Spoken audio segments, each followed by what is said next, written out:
Hey, let's say that maybe you got really, really sick of listening to the dog noise coming from your ignorant neighbor's yard, and you decided to experiment with high-frequency sound cannons, okay?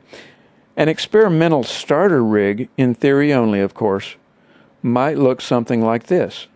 Now, this is just a theoretical four-banger tweeter array.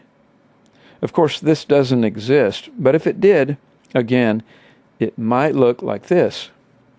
If you were to try to build devices similar to this, you should learn more first. It's technical. But think about 20,000 cycles per second in teeny pulses.